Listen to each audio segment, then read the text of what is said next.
Wrench. What is wrench? A wrench, also known as a spanner, is a tool used to provide grip and mechanical advantage to apply torque to turn fasteners like nuts and bolts.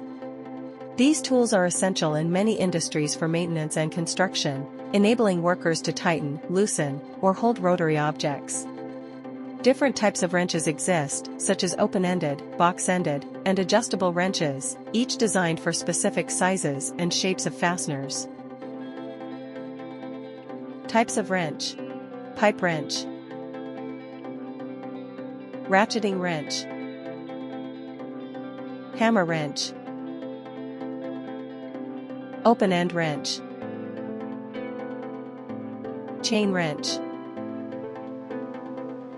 socket wrench, torque wrench, adjustable wrench, oil filter wrench, water pump pliers, spanner wrench,